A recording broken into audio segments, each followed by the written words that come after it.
Hi everyone, this is Ruby Mishra and welcome to R MST classes. Guys, आज के इस video में हम डिस्कस करेंगे चाइल्ड डेवलपमेंट पेडालॉजी के एमसीक्यू के क्वेश्चन के, जिसमें ये एमसीक्यू क्वेश्चन बेस होंगे। तो स्टार्ट करते हैं अपने क्वेश्चन को। तो हमारा फर्स्ट क्वेश्चन है, वैचारिक मतभेद की स्थिति आती है। तो वैचारिक मतभेद की स्थिति किस अवस्था में है? वैचारिक मतभेद की स्थिति आती है किशोर अवस्था में। Option number B right answer होगा।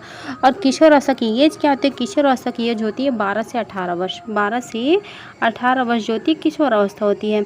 और बाल्यावस्था की एज क्या होती है? ऑप्शन डी में दिया गया बाल्यावस्था की एज होती है 6 से 12 वर्ष। और शैशवावस्था की एज क्या होती है? जन्म से 6 वर्ष जो होती है शैशवावस्था होती है। और प्रौढ़ावस्था की एज क्या होती है? 18 से 60 वर्ष जो प्रौढ़ावस्था होती है। नेक्स्ट क्वेश्चन है,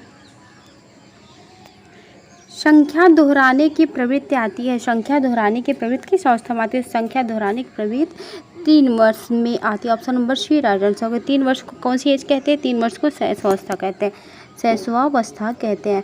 शैशवावस्था को 2 टाइप में डिवाइड किया गया। फर्स्ट इन्फेंसी शैशव काल जो जन्म से 3 वर्ष होता है। और सेकेंड है प्री चाइल्डहुड जिसको पूर्व बाल्यावस्था कहते हैं। पूर्व बाल्यावस्था की एज होती है 3 से 6 वर्ष। नेक्स्ट क्वेश्चन है, शिशु में मानसिक विकास 90% तक हो जाता है। तो शिशु में मानसिक विकास 90% तक हो जाता है। इसका ऑप्शन नंबर सही होगा 3 वर्ष। 3 वर्ष यानी शिशु का मानसिक विकास 90% शैशव काल में हो जाता है। नेक्स्ट क्वेश्चन है, मानसिक विकास का क्रम है। मानसिक विकास का क्रम है। तो मानसिक विकास का क्रम क्या है? संवेदना, प्रत्यक्ष, प्रत्यय जो है मानसिक विकास का क्रम है। Option number C right answer जाएगा। संवेदना, प्रत्यक्ष, प्रत्यय। नेक्स्ट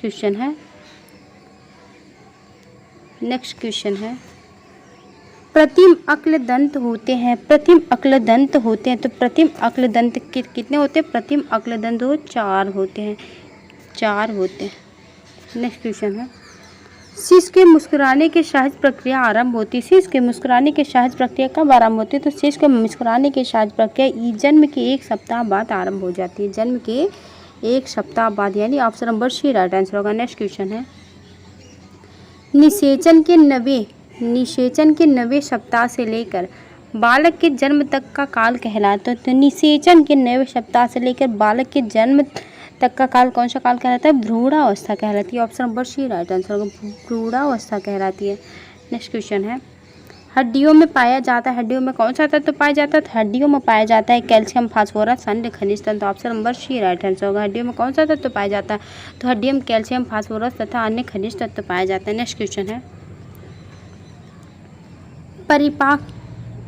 परिपाक काल है कहा गया है। परिपाक काल कितनी एज का कहा गया है? परिपाक काल 9 से 12 वर्ष। परिपाक काल।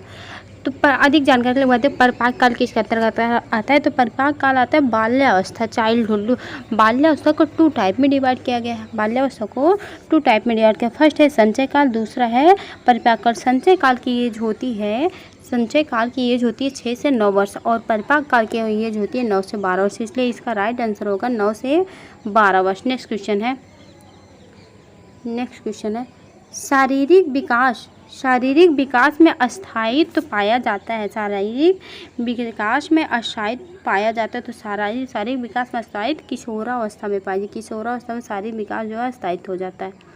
नेक्स्ट क्वेश्चन है, दिव्या स्वप्न कल्पना लोक में विचरण करते हैं। दिव्या स्वप्न दिन के सपने कल्पना लोक में कब विचरण करते हैं? तो ये किशोरावस्था में विचरण करते हैं। किशोरावस्था में दिन के सपने आते हैं। नेक्स्ट क्वेश्चन है, काम प्रवृत्ति व्यवहार के केंद्रीय तत्व के रूप में कार्य करता है। काम प्रवृत्ति व्यवहार के केंद्रीय तत्व के रूप में कौन सा अवस्था कार्य करती है? यानी शैशवावस्था। ऑप्शन नंबर ये राइट आंसर होगा। ये काम प्रवृत्ति व्यवहार के केंद्रीय तत्व पे काम करते हैं। नेक्स्ट क्वेश्चन है, और शैशवावस्था की एज क्या होती है? शैशवावस्था की एज होती है जन्म से 6 वर्ष। और बाल्यावस्था की एज क्या होती है? बाल्यावस्था को होती है 6 से 12 वर्ष। और किशोरावस्था की एज क्या होती है? 12 से 18 वर्ष। नेक्स्ट क्वेश्चन है, स्वतंत्रता की भावना संबंधित है। स्वतंत्रता की भावना संबंधित। तो स्वतंत्रता की भावना किशोरावस्था से संबंधित है। किशोरावस्था से संबंधित है। Option number C right answer होगा। नेक्स्ट क्वेश्चन है, जीन पियाजे के किस नैतिक स्तर की विवशता की नैतिकता कहा जाता है? जीन पियाजे की किस स्तर को व्यवस्था की नैतिकता कहा जाता है? तो यथार्थता को। Option number B right answer होगा। यथार्थता को जीन पियाजे के नैतिक स्तर को व्यवस्था की नैतिकता कहा जाता है। नेक्स्ट क्वेश्चन है, बालकों में नियमों तथा अंत अनुसरण करने की प्रवृत्ति पाई जाती है पियाजे के अनुसार। तो पियाजे के अनुसार कौन सी अनुसरण प्याजे के अनुसार बालकों में नियमों का अंत अनुसरण करने के प्रवृत्ति पाई जाती है? नैतिक यथार्थता। नैतिक यथार्थता option number B right answer होगा। नेक्स्ट क्वेश्चन है, पहले से जो बच्चा जानता है उसको आधार बनाकर उन बातों को बताया जाना वो वह नहीं जानते हैं। पहले से जो बच्चा जानता है उसको आधार बनाकर उन बातों को बताया जाना कि वो नहीं जानते, तो क्या होता है? ज्ञात से अज्ञात की ओर जाना। Option number B right answer होगा। नेक्स्ट क्वेश्चन है, किंडरगार्टन।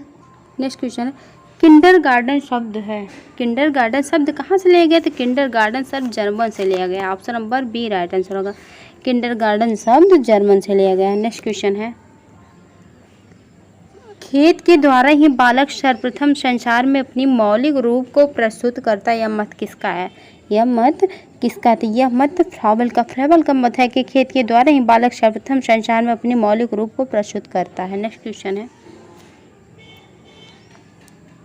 फ्राबल का option number C right answer होगा।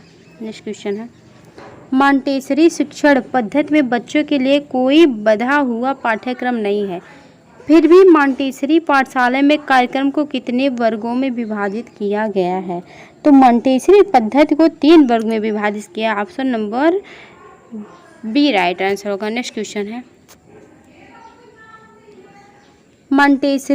मोरिया मॉन्टेसरी के अनुसार बच्चों की इंद्रियां सक्रिय होती है। तो मोरिया मॉन्टेसरी के अनुसार बच्चों की इंद्रियां कब सक्रिय होती है? तो बच्चों की इंद्रियां 3 से 7 वर्ष में सक्रिय हो जाती है। Option number D right answer होगा। नेक्स्ट क्वेश्चन है,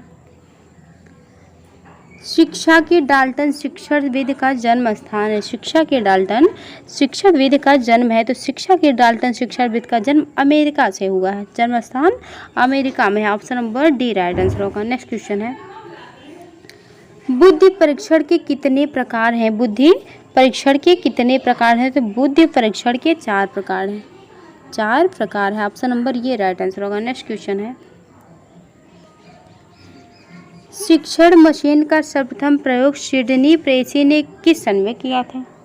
शिक्षण मशीन का प्रयोग सिडनी प्रेसी ने 1926 ईस्वी में किया था। 1926 ईस्वी में किया था। Option number C right answer होगा। नेक्स्ट क्वेश्चन है, अंतर्दृष्टि सिद्धांत का प्रतिपादक है। अंतर्दृष्टि सिद्धांत के प्रतिपादक है, तो अंतर्दृष्टि सिद्धांत के प्रतिपादक कौन है? अंतर्दृष्टि सिद्धांत के प्रतिपादक हैं कोहलर। ऑप्शन नंबर ये राइट आंसर होगा। ऑप्शन नंबर ये राइट आंसर होगा, कोहलर। और ऑप्शन डी में गिर दिया गया है पावलोव किसके सिद्धांत है? अगर क्वेश्चन में आए कि पावलोव का सिद्धांत क्या है, तो पावलोव का सक्रिय अनुबंधन का सिद्धांत किसने दिया है? तो पावलोव ने दिया। पावलोव किसका सिद्धांत है? सक्रिय अनुबंधन का सिद्धांत दिए। सक्रिय अनुबंधन का सिद्धांत दिए हैं। और ऑप्शन सी में दिया गया है स्किनर। आपसे क्वेश्चन इस प्रकार का भी पूछ सकता है कि स्किनर का सिद्धांत क्या है? स्किनर ने क्रिया प्रसूत अनुकूलन का सिद्धांत दिया है। स्किनर ने क्रिया प्रसूत अनुकूलन का सिद्धांत दिया है। क्रिया प्रसूत अनुकूलन का सिद्धांत है। ऑप्शन डी में दिया गया थॉर्नडाइक। और थॉर्नडाइक ने कौन सा सिद्धांत दिया? थॉर्नडाइक ने सिद्धांत दिया उद्दोपन अनुक्रिया अनुबंधन सिद्धांत दिया है थॉर्नडाइक ने। अगर क्वेश्चन में आए कि उद्दोपन अनुक्रिया अनुबंधन सिद्धांत किसका है, तो उद्दोपन अनुक्रिया अनुबंधन का सिद्धांत थॉर्नडाइक का है। तो क्वेश्चन में है कि अंतर्दृष्टि का सिद्धांत का प्रतिपादक कौन है? तो अंतर्दृष्टि के सिद्धांत के प्रतिपादक कोहलर हैं। और पावलोव किसका सिद्धांत क्या है? पावलोव का सिद्धांत है सक्रिय अनुबंधन। और पावलोव का है सक्रिय अनुबंधन। और स्किनर का सिद्धांत है क्रिया प्रसूत अनुकूलन का सिद्धांत। और थॉर्नडाइक का सिद्धांत है उद्दोपन अनुक्रिया अनुबंधन का सिद्धांत। नेक्स्ट क्वेश्चन है,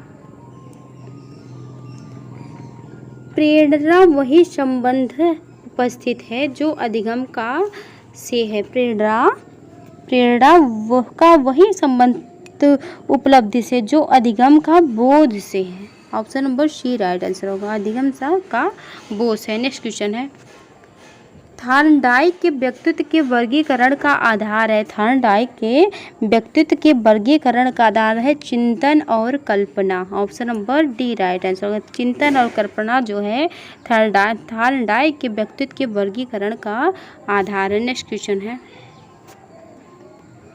निम्नलिखित में कौन सा भूलने का सिद्धांत है? निम्नलिखित में कौन सा भूलने का सिद्धांत है? प्रतीपकारी अवरोध जो होती है वो भूलने का सिद्धांत है, प्रतीपकारी अवरोध।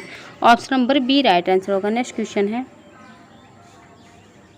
निम्नलिखित में से मानसिक विकार को लक्षणों को सभी दर्शाते हैं सिवाय, लक्षणों को सभी दर्शाते हैं सिवाय किसके? संबंध के।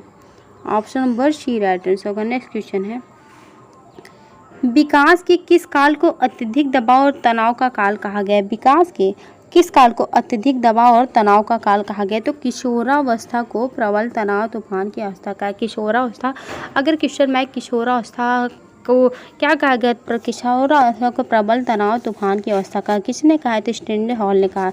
स्टैनले हॉल कहाँ से बिलोंग करते हैं? स्टैनले हॉल अमेरिका से बिलोंग करते हैं। नेक्स्ट क्वेश्चन है, अभिवृत्ति समप्रत्यक्ष है। अभिवृत्ति समप्रत्यक्ष है तो अभिवृत्ति समप्रत्यक्ष किससे है? संज्ञान परक से है, क्रिया परक से है, संवेगात्मक से है, उपर्युक्त सभी से, इसलिए इसको उपर्युक्त सभी। Option number D right answer होगा। अभिव्यक्त संप्रत्यक्ष है किससे है? तो अभिव्यक्त संप्रत्यक्ष है, संज्ञान परक से है, क्रिया परक से है, संवेगात्मक से है, उपर्युक्त सभी थे से, इसलिए इसका राइट आंसर डी जाएगा।